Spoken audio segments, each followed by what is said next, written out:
şəhərin abu havası, adamları. Hətta mənə taksi çağırdılar.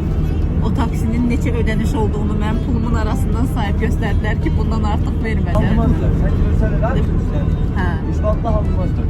Bilirəm, hamısı deyir qonağım. Ha, çok önemli bir görsen almazlar. Bir de konuğu. Burada bir şey var ki.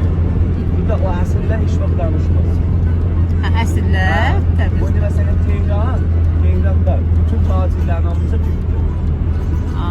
Bütün o mesela Keyfisazların hamısı Türk'tür. Mesela Peş tatili değil, Kızıl tatili değil. 90% Türk'tür.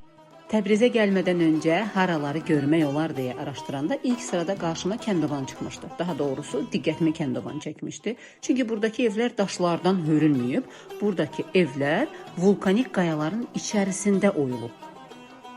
Kəndovana doğru yola düşmüşkən elə tarixini də araşdırmaq istədim. Tarixçilərin fikrincə 700-800 il əvvələ dayanır Kəndovanın tarixi. Keçmişdə insanlar bu qayalıqları həm düşmən hücumundan qorunmaq üçün, həm də sərt iqlim şəraitində daha təhlükəsiz yaşamaq üçün sığınacaq kimi istifadə ediblər. Zaman keçdikcə bu sığınacaqlar evə, evlər isə nəsildən nəsilə ötürülən bir yaşayış mədəniyyətinə çevrilib. Ən maraqlı cəhətlərdən biri də odur ki, Kəndovan bugün də yaşayış olan nadir qayalı kəndlərdən biridir. Burada insanlar hələ də həmin qayaların içində yaşayır, gündəlik həyatlarını davam etdirirlər. Qayaların içi yayda sərin, qışda isə isti olur. Yəni tam bir izolyasiya sistemi mövcuddur. Bura gəldikdə insan sadəcə bir kənd görmür. Zamanın yavaşladığı, təbiət və insanın harmoniya içində yaşadığı bir məkanla qarşılaşır. Kəndovan səni səsküydən ayırır, içində qəribə bir sakitlik və dərinlik hissi yaradır. Elə bil ki, daşların içində təkcə evlər yox, xatirələr, dualar və 100 illik həyat izləri var.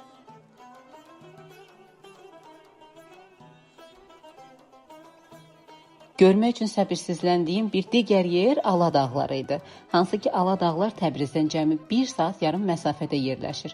Bu dağlara baxanda sanki yer üzü rəssamın əlindən çıxmış bir tabloya çevrilir. Sarı, qırmızı, narıncı, yaşıl, bənövşəyi çalarlar bir-birinə qarışır. Amma çox qəribədir ki, şəkildə və videoda gördüklərim əsla gözümün gördükləri və beynimə həkk olunanlarla eyni deyil.